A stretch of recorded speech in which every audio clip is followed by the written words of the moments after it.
What is up, everyone? We are at week 46 of the Tesla Beat podcast. Pretty crazy to think we actually may be eclipsing a year, which is pretty wild. I think obviously we had a couple of weeks where we could not meet just with holidays and other things going on. So pretty insane to just think we're almost a year into this, if not eclipsing 1 year. And also, too, obviously, we all know that the quarter is ending. It's been lights out, just nonstop FSD v12, along with obviously the huge push, as we know, Tesla trying to close out this quarter, along with really just nonstop talk about this tour that the Cybertruck is on. And, I don't think I've ever seen in the past week the amount that Elon has just been talking specifically about V12. So we're going to get into all that. This week, we are blessed to have a special guest. I always joke, it's a brother from another mother. And he is, we are enjoying the well-slept Farzad. He is a ex-Tesla employee, and he is really just started his YouTube channel to really just share his experiences there and really his knowledge of working at the company and several other places. So he's become an expert in the space of all things Tesla and more. But we are blessed to have Farzad on the show today. What's up, Farzad? What's going on, man? Well slept is the most true statement out of that whole thing. So I really appreciate that. But no, it's always a pleasure being on. Thank you for having me. I'm excited to talk about all things Tesla. Well, good. Yeah, I mean, you might have to change your name, but congrats on the new baby and the new addition to your family. Thank you, man. Thank you. Yeah, we're excited. May 25th is the due date. It's our first. I was joking before I came on. I'm getting more anxious by the day as she gets, her belly gets bigger and bigger. So it's like her belly gets bigger, my anxiety goes up. So, but I'm very excited. I'm so excited. So yeah, thank you, man. I really appreciate that. Well, awesome. Thanks again for joining us today. Sure. Well, let's get into it. So again, we're wrapping up the quarter. There actually was kind of this like surge over the past couple of days and really a couple of weeks, as I think it kind of had bottomed out close to 160. But we're hovering at about that $176 amount and about 30% down year to date.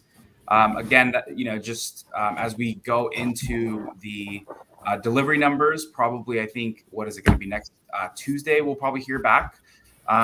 This will be obviously, we'll see how the market reacts to that. But just something to kind of keep an eye on where we are today. So I thought we could just get into it. I think maybe the broader question is, how are you guys feeling about the quarter end? Obviously, we know Tesla has not given any guidance in the last earnings call. And, some of the stuff that we're seeing happening in China is obviously kind of soft demand right now, specifically for Tesla in China. And obviously, again, it kind of just depends on your thoughts. But what are your thoughts kind of, I think on a broader note, maybe you could kind of give your thoughts on China, but also too, just more importantly, as we're wrapping up this quarter, what are your thoughts on it? We'll throw it to you, Farzad, just because you're the special guest, the well-slept Farzad. Yes, the well-slept Farzad. I'm actually, it's one of those things where if you're somebody who's looking at the story as just an auto story, this quarter will be disappointing, I think, because if you've been following Tesla, the one thing that you're sort of been thinking about as they've been trying to reach their long-term target of 20 million cars per year, initially was by 2030. We'll see if that's still the case or not. But like the surface level would say, there's going to be some sort of line up to that number because you need to be growing significantly year over year to get to that number. And so when you have a quarter print that's probably has a chance to be flat year over year and potentially even down year over year, especially as you have an overarching theme that's being, let's say, brought forward by legacy media, let's say, that says that EVs are not catching on. The growth is done for EVs. There's data points they can pull to say, yeah, see, we told you, right? So Tesla is going to be flat potentially quarter over quarter. The Ford F-150 Lightning is cutting their production by 66%. Kia, Hyundai, and everybody else, they have high inventory levels for their electric cars, and every other automaker. Fisker looks like MKBHD single-handedly bankrupted them. Just kidding, right? But they're not performing well. You have Rivian has flat growth year over year, and they're not profitable. There's all these different variables you can pull that says, see, I told you the EV story is not going to work out, and Tesla's growth is over. We're done. Now, the way I look at that, I was like, okay, so overlay it versus what the reality is. And the reality is that Tesla has the best-selling car in the world by 20% at 2 times the average selling price of the runner-up, which is the Toyota Corolla, in a fraction of the markets, with basically no advertising for the full year, during the year where the CEO of the company was being the most vocal and potentially hurting demand because he was saying whatever he was saying. And so when you have that sort of outcome, then it's like, okay, they're going to have a quarter that's going to be soft. Cool. I understand that. But what is the overarching story here? The overarching story here is that Tesla has the best-selling car in the world with a car that's twice as expensive as a runner-up and all the other things that I said. So what does that mean as they start ramping up Cybertruck, as they start entering more markets, as they release the compact car, right? And that's where, looking into the future, the real story develops, not the sort of short-term or medium-term. Now, if you're somebody who's looking at the story short-term, medium-term, then you're going to be like, yeah, see, I was right. And I'm like, okay, yeah, you were right in the short term, sure. But that assumes that Tesla has no other plans for the future, right? And we're not even talking FSD here. So that's how I view the quarter.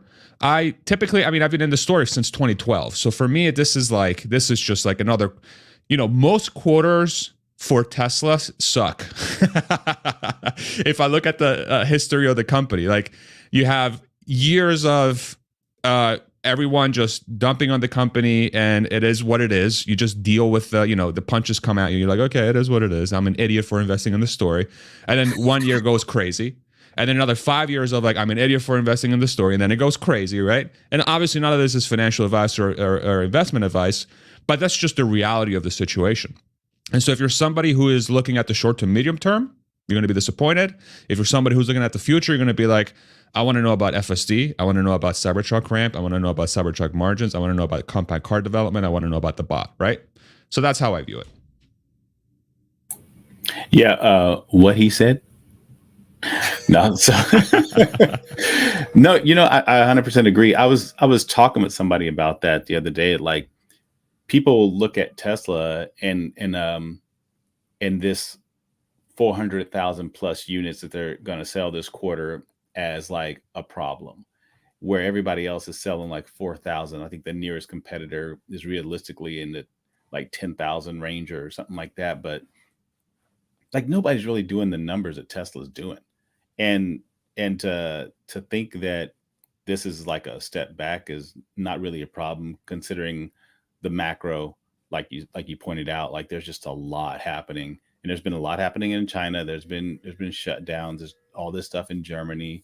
Like, there's just things that just made this quarter not viable. Not like a true quarter for them. Now Q2, Q3 is going to be insane. Q4, like it's going to be nutty. If it's still, but I said this plenty of times. If Tesla is only selling like 200 freaking, like, let's say they sell 20 million cars a year while everybody else is selling 40 million. I'm not going to crap on Tesla. They're selling 20 million cars a year. You know what I mean? So it is what it is. Yeah, I think I love the feedback earlier. You do have to, it's all about your time horizon, I think. But I think this quarter is going to be remembered as the quarter that Tesla gave away. Full self-driving got so good that Tesla could actually let everybody use it. And it's I think that's going to be the key. This is going to be a key turning point in the company, where it got so good. And one of the reasons it's $12,000 up front or $200 a month is, quite frankly, I don't think Tesla wanted as many people on this as as possible yet until it has this moment of kind of where V12.3 is at. So I actually think that they really want as many people on it as possible and to get as much feedback, and they want to expose it as much as possible. And that's where the directive came down, to make sure everybody that is picking up a car sees it, service appointments, so forth. And I think now they've realized that their product now, they have product superiority. They already had it, as Farzad said, from a pure auto perspective, and now they've got this superior software offering that changes the entire driving experience forever, and potentially everywhere in the world soon. And I think this will be the quarter. I think Q1 will be the quarter. Q1 2024 is when the lights went on really with FSD. And but there's no mistaking that there were issues this quarter that prevented product from going out. You had the issue with the Model 3. You release a car in January, you should be able to have it in supply. So I mean, that could be 30 or 40,000 units in the quarter alone. And then you've got the Cybertruck going up, what I've always called as a controlled rollout, to make sure that you have all this new technology going out in a proper staged fashion. So if there are problems in the field with users, you can fix it and not have 100,000 vehicles that you've got to go deal with. So I mean, right now, I kind of view Tesla as at this turning point, and Apple was at this turning point at one point where iPhone units weren't going to grow every single quarter in perpetuity, and then they had this services business ramping up, and then they stopped even talking about units in the quarter, and they started talking about how many monthly active users are there on their product, and how much the services business was contributing to it, which is all software services, very high margin. So I actually view this as a big transition point for Tesla, as this is the quarter when FSD went live, and I think this is what this quarter will be actually remembered as. Now, the number that comes out Tuesday, I'm sure there'll be tremendous amounts of noise around what that number is for the quarter, but I think when you take it in proper historical context, a couple of years from now, this will be the year that Tesla transitions. This will be the quarter that Tesla transitions and starts that ramp up as a software company.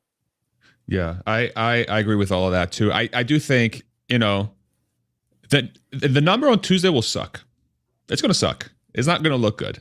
And the thing that really, like for me, if you're somebody, like if I put myself in my shoes, which is literally what I do every single second, but if I view it through my lens, the long-term story of the company is really the thing that I'm mostly focused on. And so if I think about what are the clues out there that are pointing towards the company achieving its long-term goals, it's fully centered around that FSD stack. It's FSD. It's like, okay, so what are some nuggets out there that are telling me that it seems like they're going towards the right direction? So the most recent one, so obviously the FSD full release, making it a free trial for everybody that can have it, is a huge signal that says that. But thinking about how they made it happen is even crazier, in my opinion, because what this implies is that you have cars on the road from 2019 that have hardware 3 that were built 5 years ago, that got a software update in 2024, and that vehicle can now make super complex driving maneuvers on the road, and it has gotten better over those 5 years. And now it's reached a point where it's gotten better faster than it ever has in its life with the same exact hardware it had 5 years ago. That's crazy to me. And you think about, you put that within the context of a car. You think about what is traditionally a car. A car is a thing that gets worse every year. It's one of those things. It's not an investment. It's not an asset. It's a liability. It's a depreciating asset. It's a thing that you have because you have to use it. But unless you have a Honda S2000 or a Ferrari 458 or a old school Porsche 911 stick or something, these things are not going to appreciate, right? So you put that additional lens on top of that, and then you have a company here that has figured out how to turn turned the whole thing on its head, where you have a thing that I'm not going to say appreciates, but it gets better over time. And with this software update that uses AI, literally uses artificial intelligence to make it drive the best it's ever has and make it better faster than it ever has been with 5-year-old hardware, is insane. It's absolutely crazy.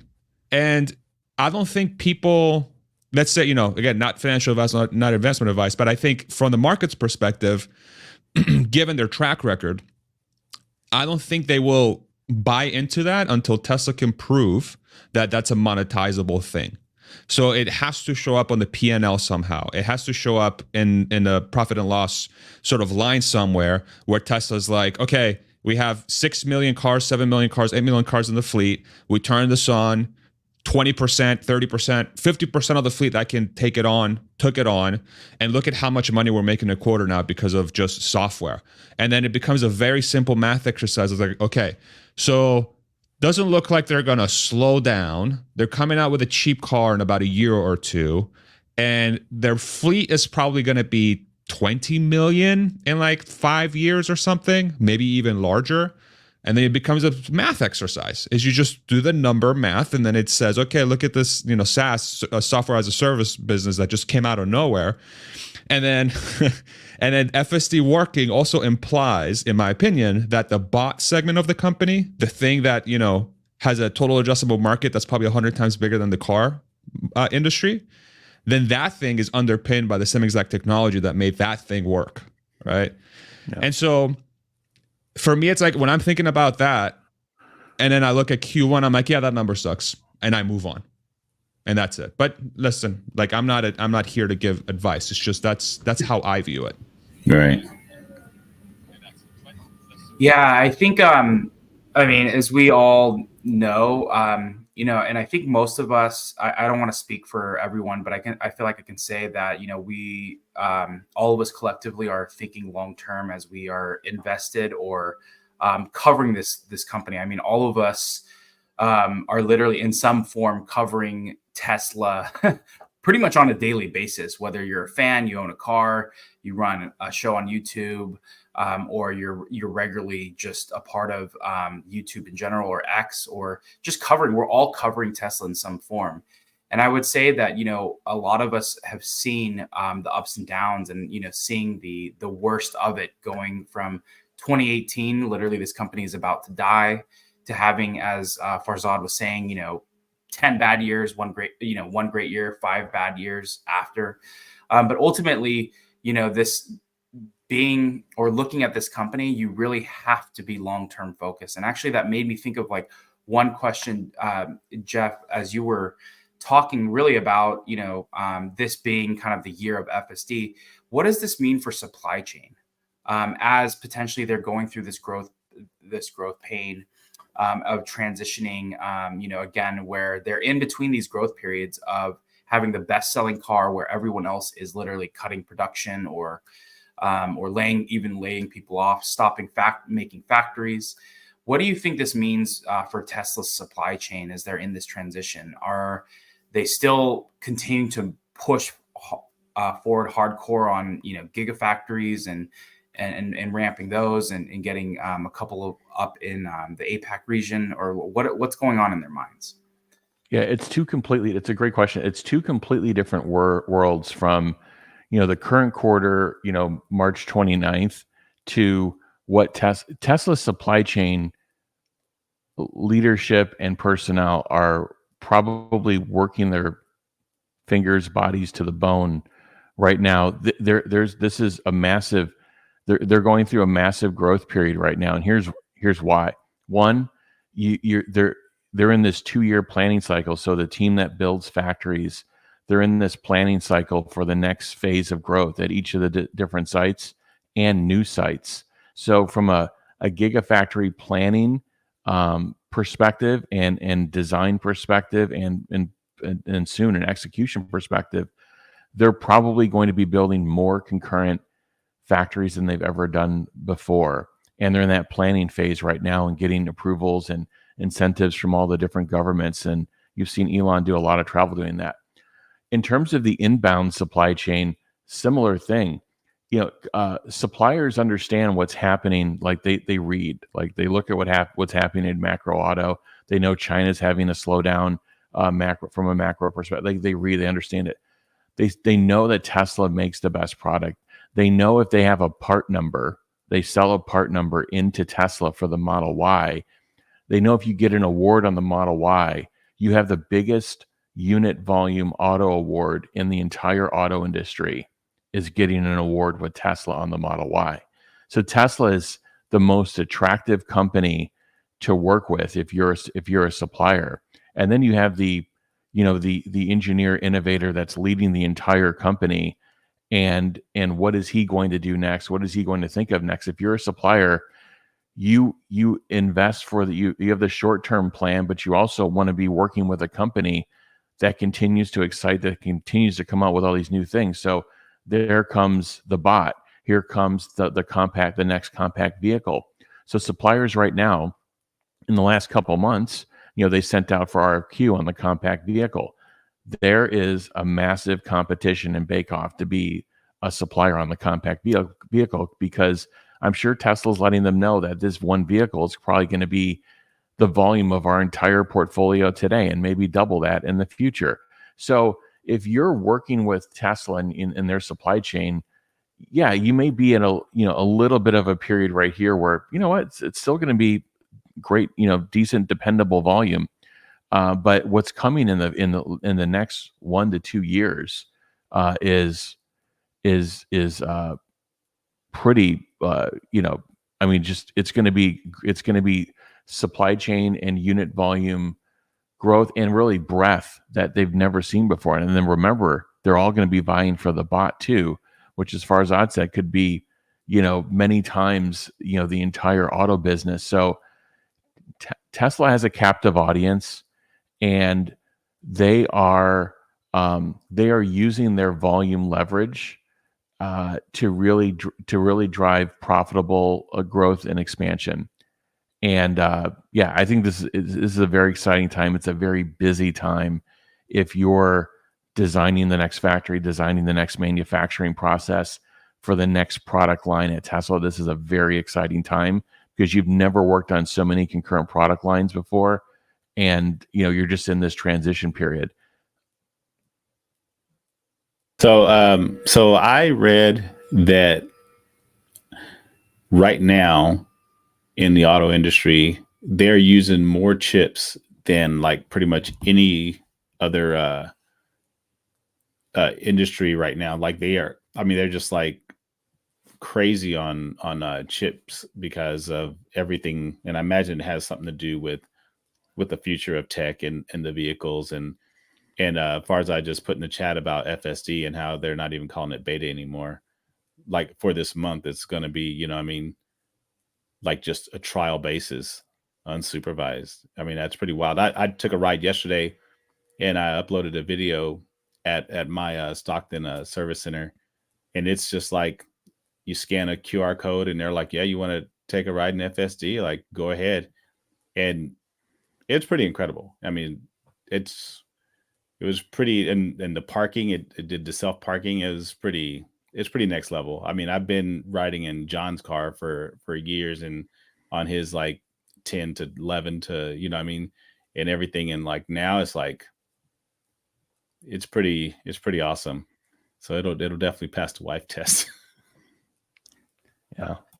Yeah. And one thing we just real quick, I don't think a lot of us are talking about is what is the impact of FSD full self-driving on unit volume? It's really not clear. But as that word gets out, I think that's one of the reasons that Elon really wants the word to get out. Like, we've got something here. There may be a significant impact if the word gets out of like your car will drive itself.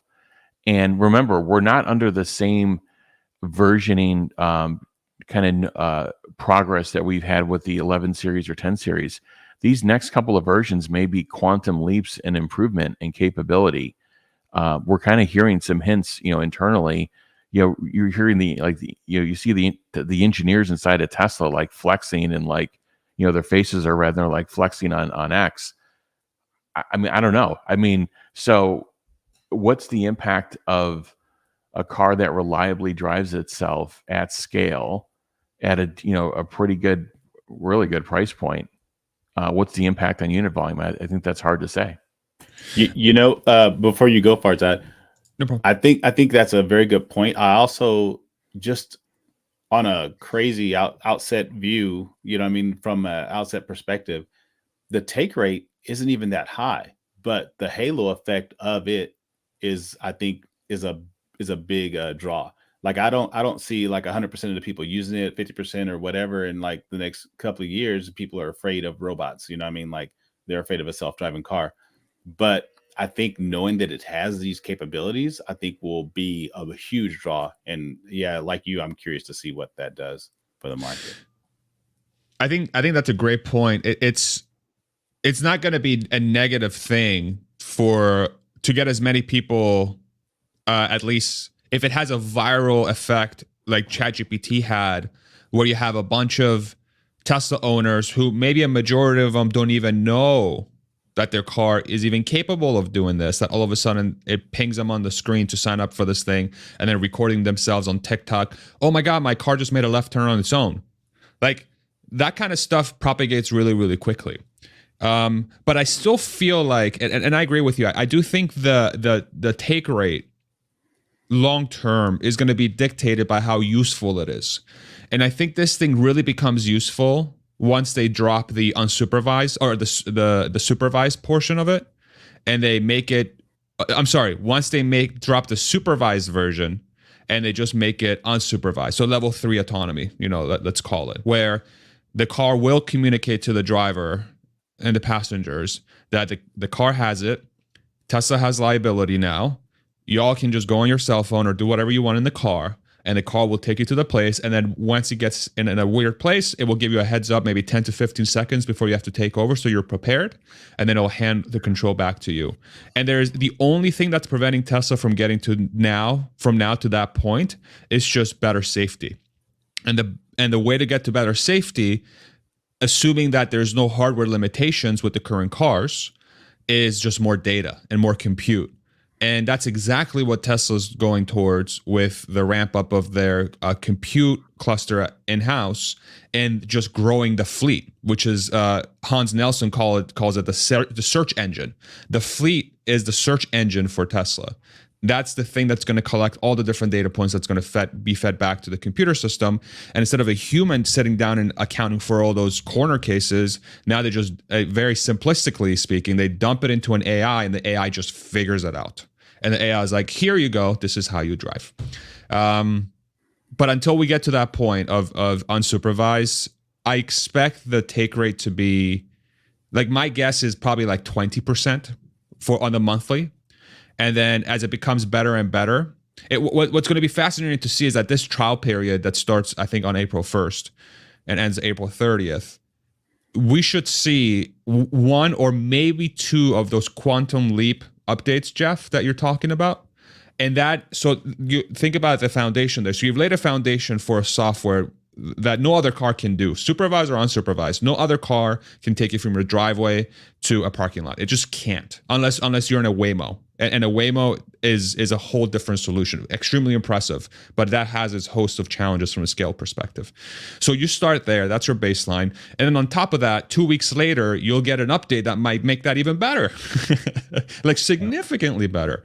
And so think about the kind of messaging that sends to the customer that says, check out your car you had 5 years ago. It can now do that. Oh, and by the way, within the trial that you had, it can even do more stuff.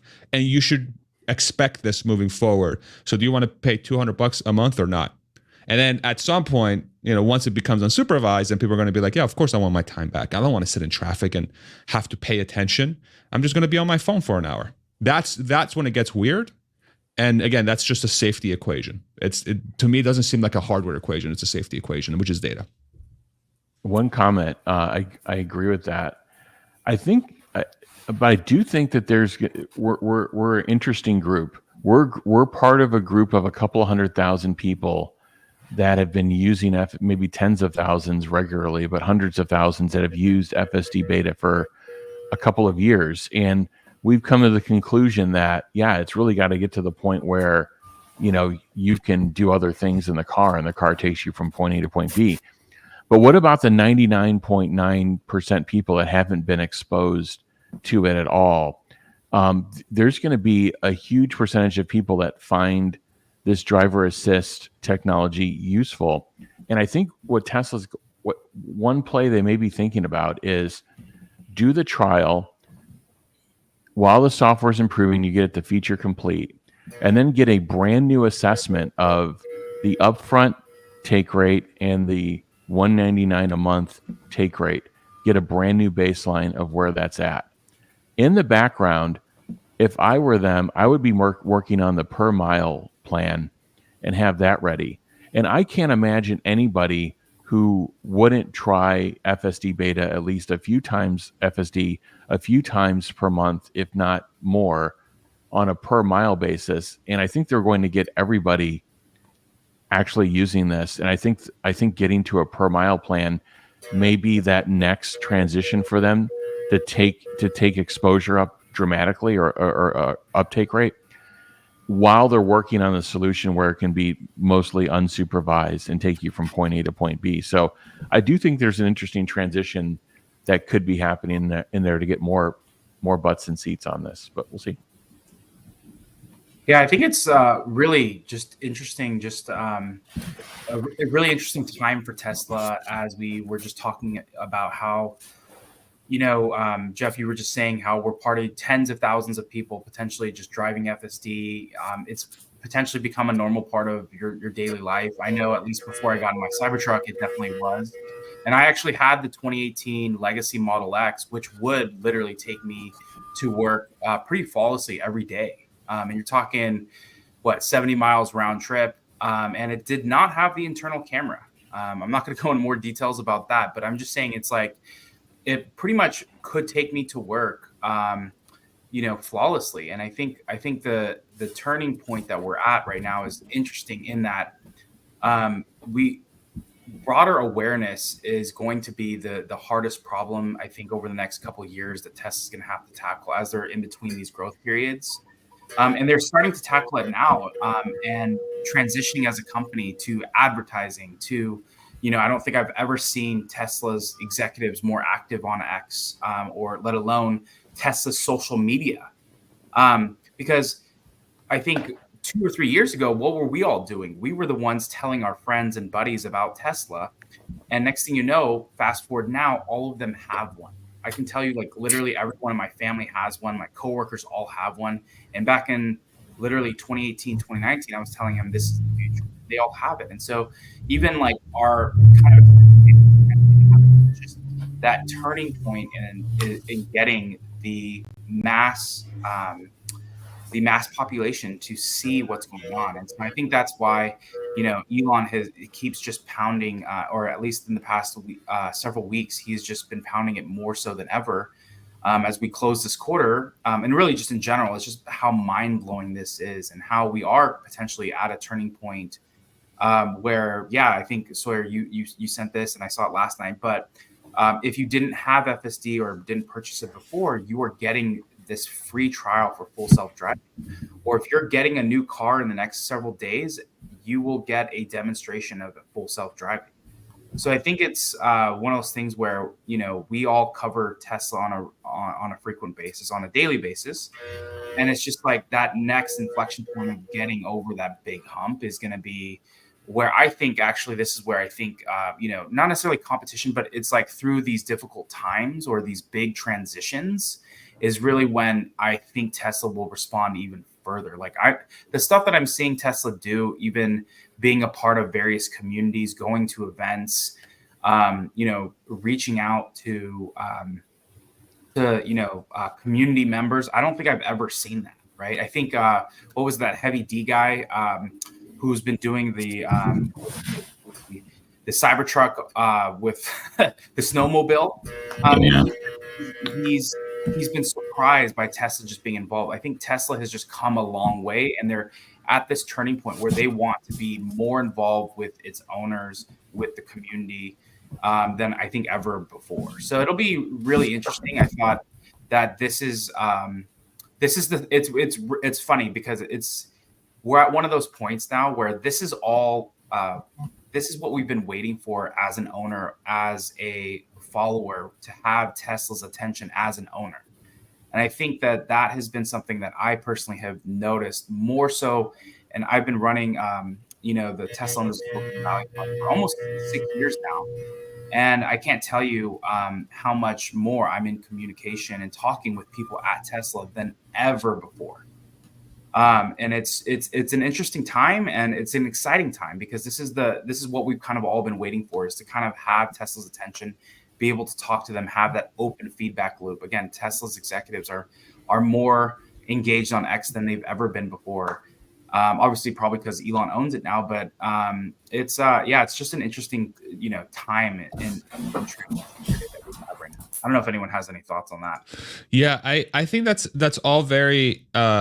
I agree with all of that, and I think it's all very interesting. But I think what's super, the timing of it is interesting to me more than anything. And I would love to maybe hear y'all's opinion on this, but I think this is all in preparation for the compact car. I think so. When you think about compact car, what does that mean? It's a millions per unit per year, millions of units per year car that's going to go to a segment of the population who up to this point maybe were aspirationally looking to get a Tesla but have been unable to get a Tesla. And it's going to go to the general population, like people that are not crazy like we are, that cover this story as closely as we do. These are regular good people who have better things to do. Okay. And then they're going to be the ones that are going to have the chance to now purchase this weird thing that nobody else really is talking about in the usual channels that they navigate through, that is just as affordable as or if not more affordable than a Corolla. Oh, and it can drive itself.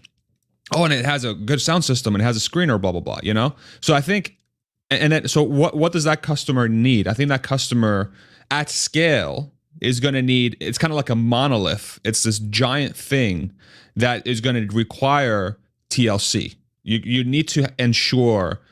So like what I'm trying to get to is the level of engagement and how Tesla interface with the customer, say between the Model 3 and the Model X and even Cybertruck. That customer, I think, is going to be more tolerant and has more patience, and they're going to be more understanding of what Tesla is achieving. But once you get to that level of customer, the experience changes, because I think that customer base, that compact car is probably going to be the most expensive thing that they own. Easily the most expensive thing, potentially, if they even buy it. And so that think about the kind of experience that has if you don't have a customer, or if you don't have a company that is willing to engage with you in a certain way, that is making you feel good, that is making you feel like you made the right decision, that you feel like you own it for the right reasons. And this is where I think Tesla is starting to, the way I read it is that this is like, okay, we got to get our game up here, because if we do our usual thing of like, we trust our customer to have our back, it's going to be a colossal disaster with a compact car if it's not executed at a perfect level. Now, if Tesla executes it at a perfect level and there's like literally no maintenance and FSD is flawless and the car's just perfect, then this point is moot. But I highly doubt that that's going to be the case, at least for the first year or two. That's my theory. I agree with that, because even looking at how Tesla is even handling this vehicle that we know is coming, and they've mentioned it, but unlike Rivian with the R2 and R3, which doesn't even come out for another 2 years, like Tesla's not even showing you anything. They're not giving you anything. You know what I mean? Like, I think they're just planning on hitting the ground running. Like, hey, here's a vehicle. Here's thousands of them available right now and thousands of them available next month. And I think that's what's going to happen. And the fact that Tesla makes every vehicle with all of this compute and technology in it, whether you use it or not, is just insane. Just another plus that Tesla adds on to what they do.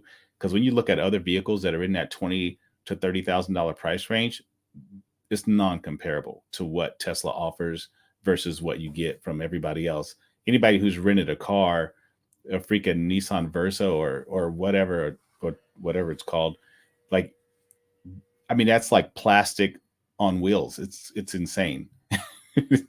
And Tesla's already safety conscious. They're already freaking compute aware. You know what I mean? Software, freaking behemoth. So it's just going to be interesting to see what this vehicle offers versus what everybody else does and how they roll it out.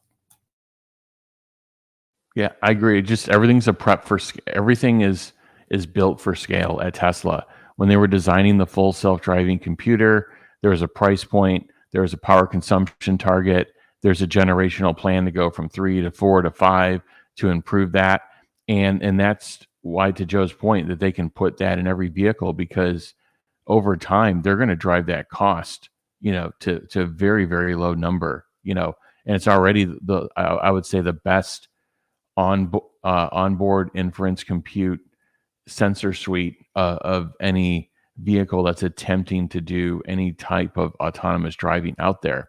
So everything they do is built for scale.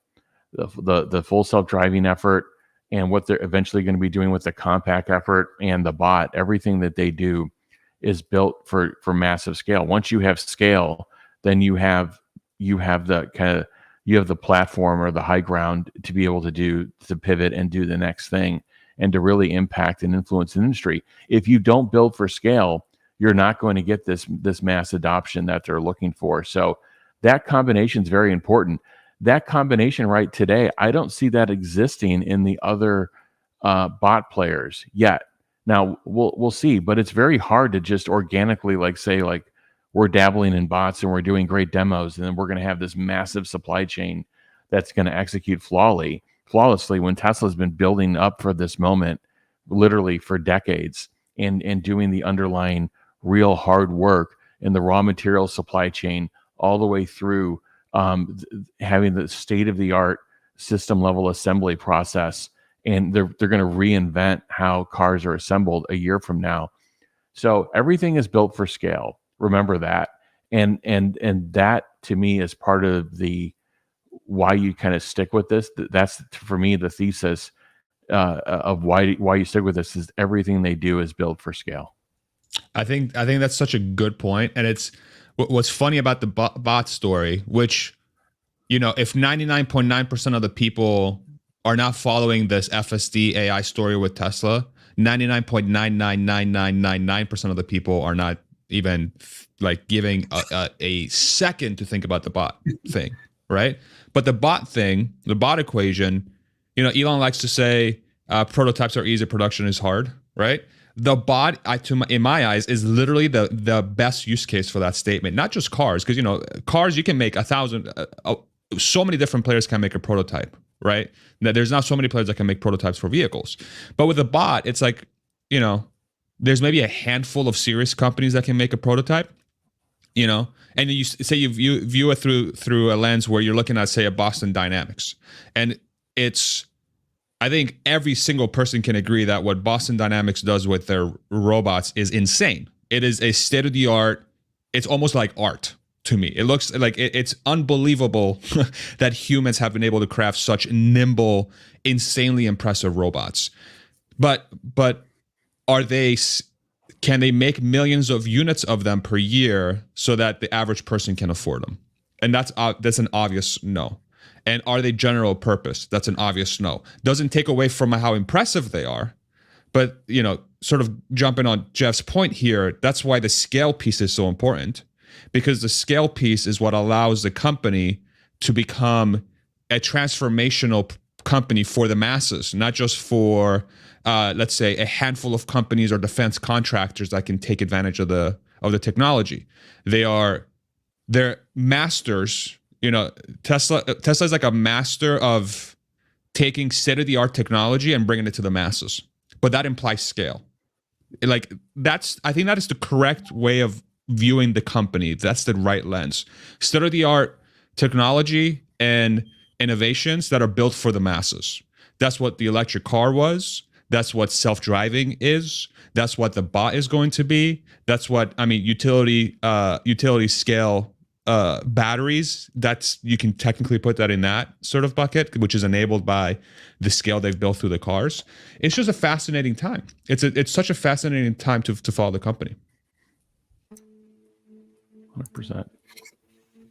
Yeah, I think yeah, it's I think all you guys both have hit on well, really everyone has just hit on some amazing points, because I think we all know, and I think it was Jeff. It was what you, maybe it was. I don't want to say if it was Jeff or Farzad, but someone said it was just more of, this is the lens. Not only that this is the lens, but this is why you're putting up with this stuff, is because we all know where this is headed, right? In that they're preparing for the mass production car. It's an AI FSD with the robot factor in it, and that will really allow for them to really continue to just transform the world as they already have. So yeah, it's been, really interesting time. I mean, I think, especially this year, when you think about it from a social media perspective, the Cybertruck continues to be just the most viral product ever. You continue to have these celebrities just continuing to just pump out free advertising for this company, as this is just an insane product. And then you also have FSD v12, which I don't think I've ever, my feed is just full of FSD videos, where just 2 years ago, it was 20 people.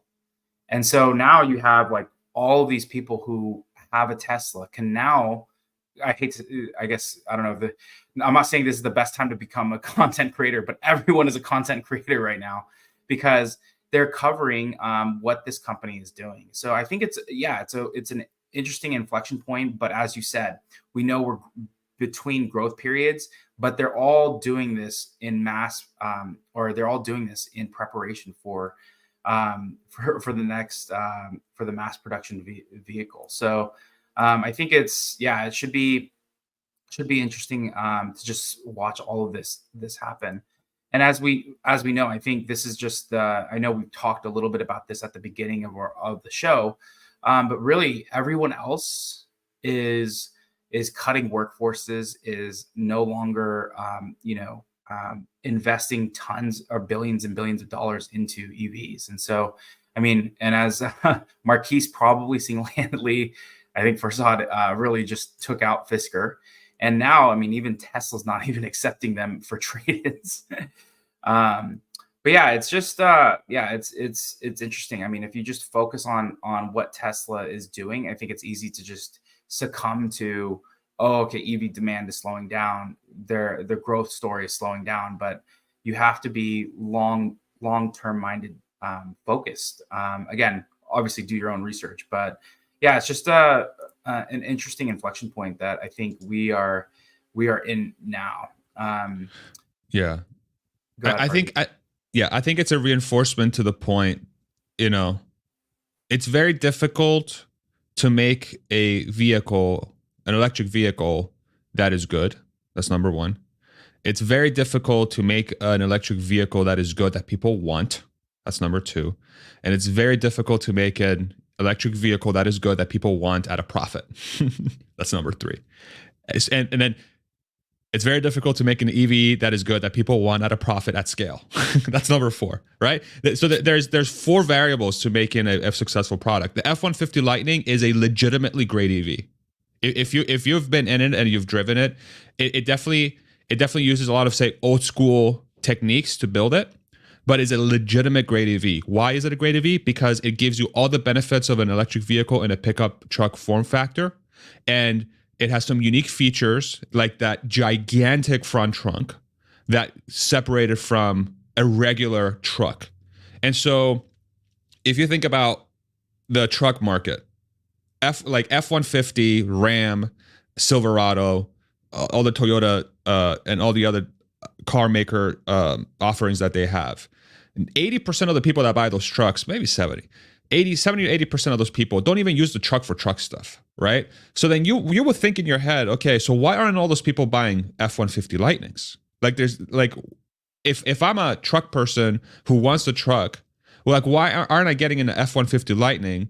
Because if you get in an F-150 Lightning versus the F-150, the regular one, it's clearly a much better car. But the reason why, it's because it's too expensive. And it's too expensive because Ford can't make it profitably. And even at that price, it's not profitable, right? So The solutions are there, like the R1T and the R1S, phenomenal cars. People love their Rivian so much, and there's a good reason why. They're phenomenal cars. But what's Rivian's biggest issue? They can't make them at a profit, and they're trying to get to their next generation vehicle while potentially Osborning their R1T and R1S, right? So it's like, it's a multifaceted equation, and the only other company that seems like has figured out how to make this happen at scale is BYD. And they have other parts of their business that they're drawing from to make the company profitable and generate a net income and positive cash flow.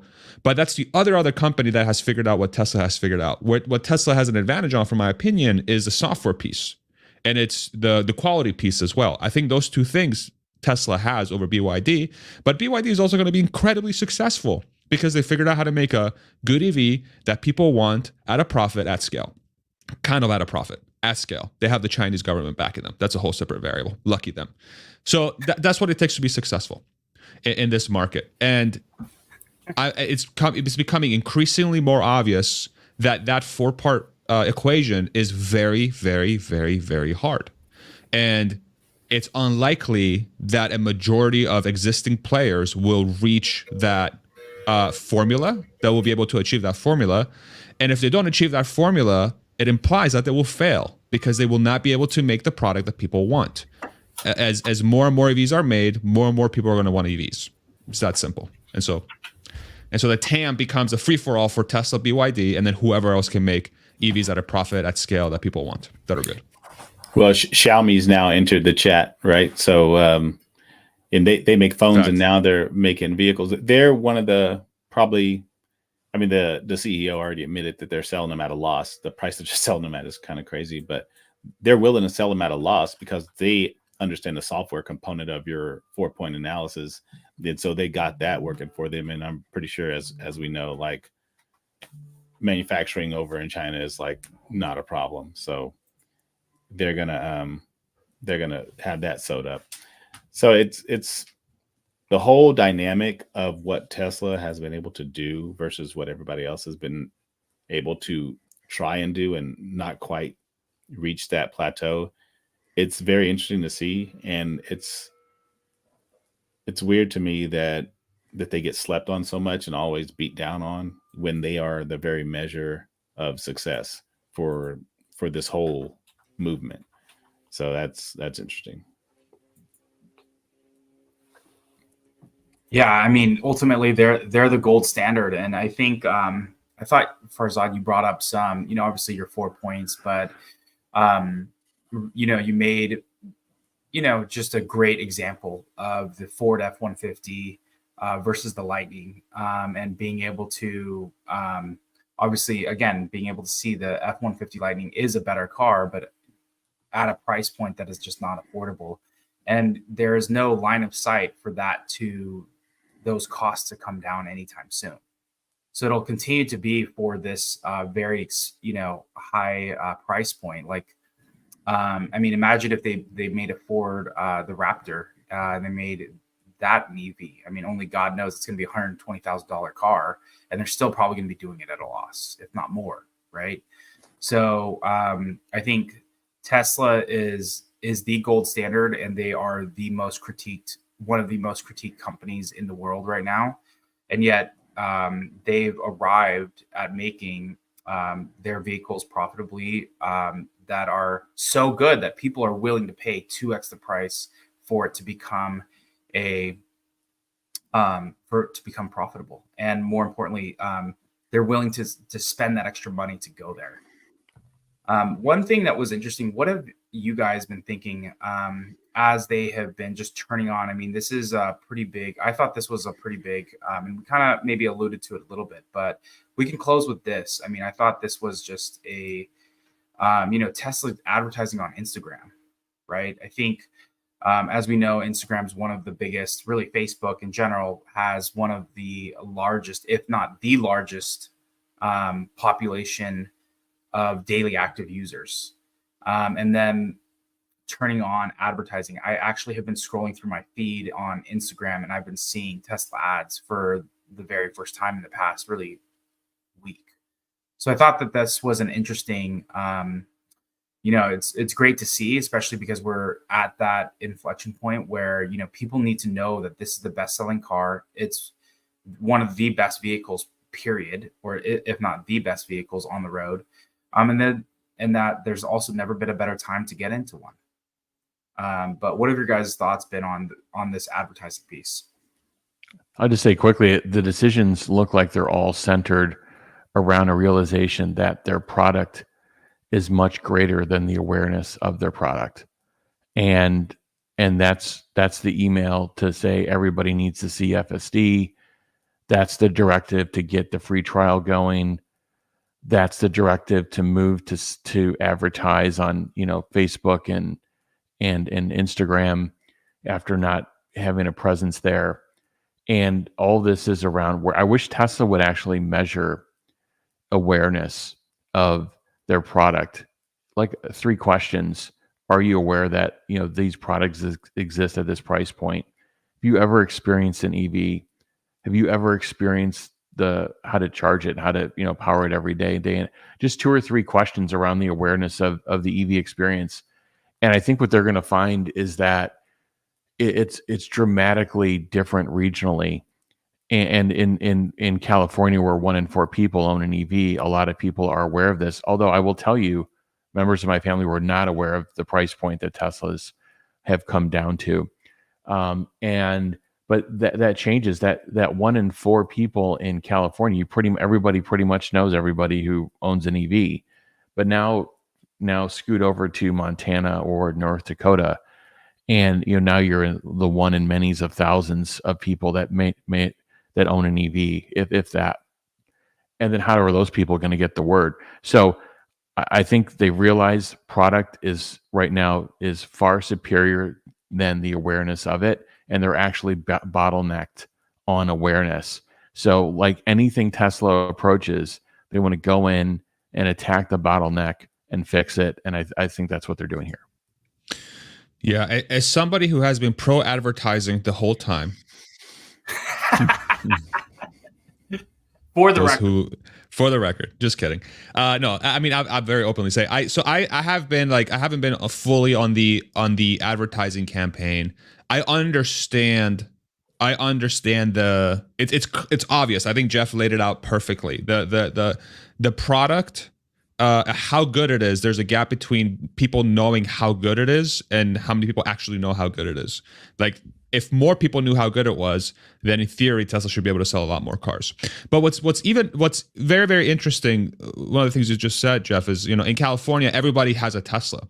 But so whenever I travel to California, so when the last time I was there was actually for the yearly meet y'all did, which was awesome. Yeah, the takeover, which was super, super fun. The weather was freaking perfect. Excuse my French. It was what a great time we had. And so as an out-of-stater, we landed in LAX and we drove up to Slow. Yeah.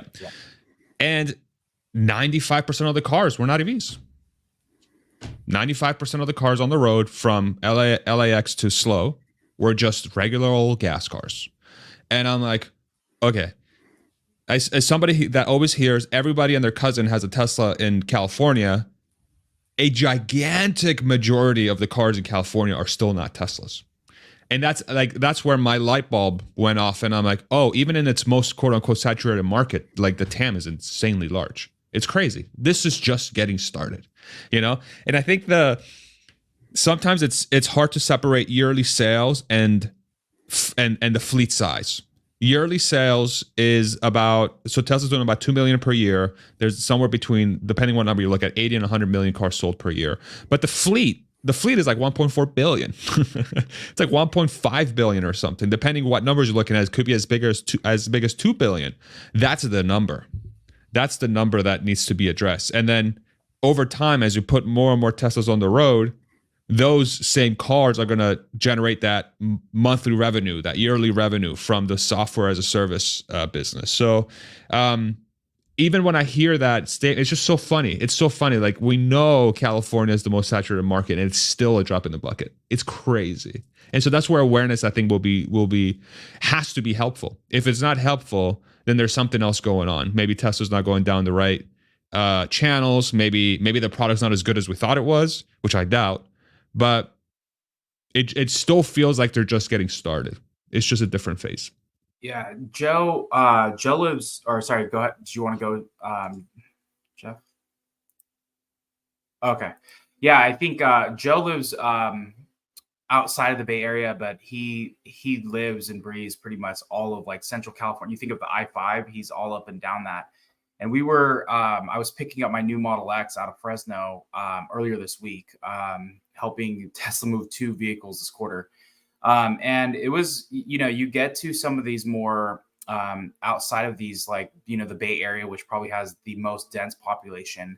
You get outside of LA or Orange County and even San Diego, which is, a little bit, affluent in itself.